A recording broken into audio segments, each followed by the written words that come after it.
Good day. This video presentation is all about prismatoid.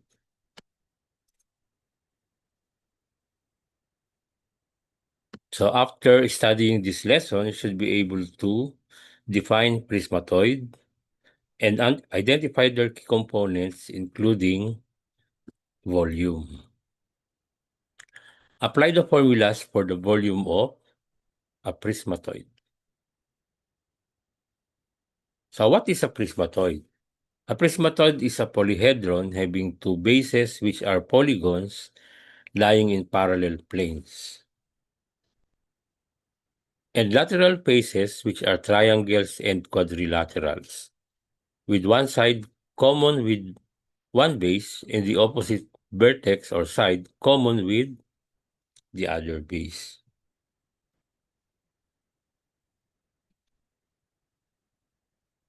So in here, this is an example of a prismatoid.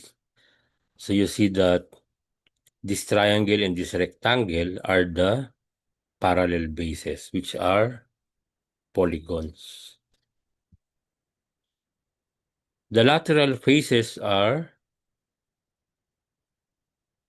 as you can see, polygons or triangles.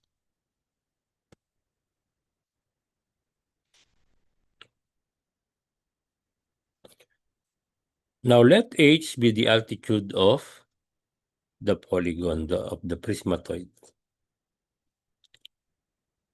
It's the perpendicular distance or direct distance between the bases.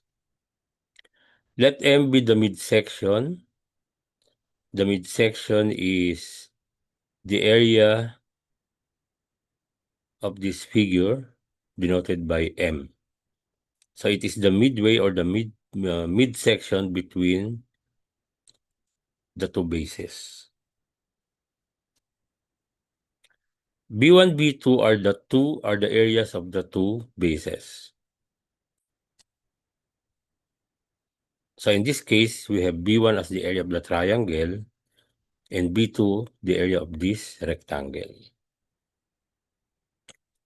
The volume of a prismatoid is computed as 1/6 times the height h multiplied by the sum of B1, B2, and 4 multiplied by m, the area of the midsection.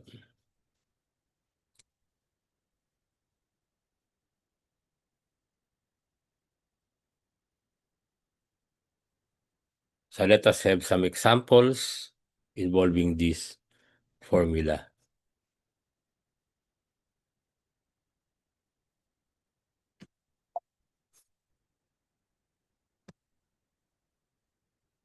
The altitude of the container shown is 60 centimeters. Its bases are parallel rectangles. How many gantas of rice can it contain? 1 ganta of rice is equal to 3,000 cubic centimeters. So as you can see, the top is a 30 by 40 rectangle. The bottom is a 15 by 15 square. So let PQRS be the midsection. So the midsection is also a rectangle.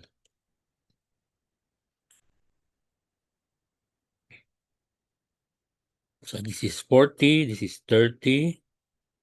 So we need to find the length of PQ, which is equal to SR, QR, which is also PS.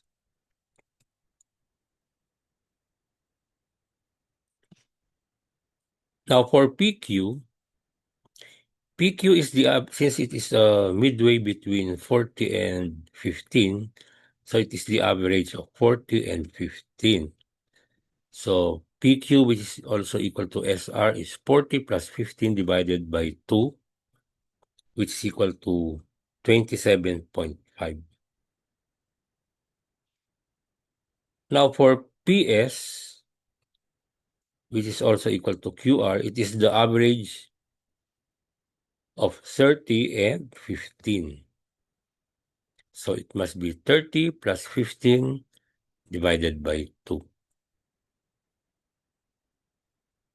So therefore, the area of the midsection, which is a rectangle, is PQ times QR, length times width.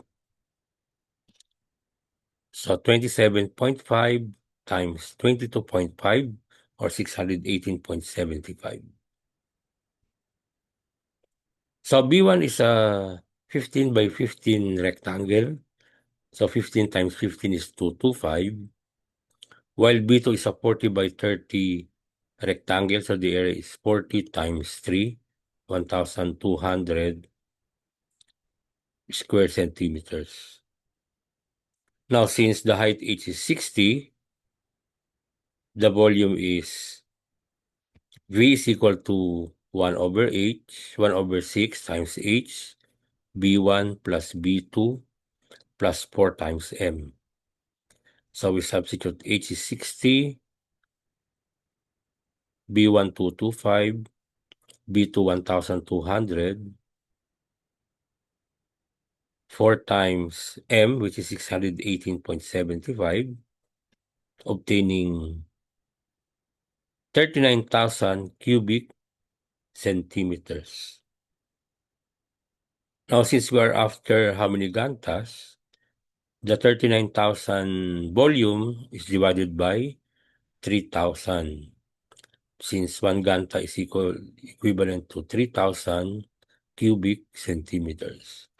So dividing this, we have 13 gantas.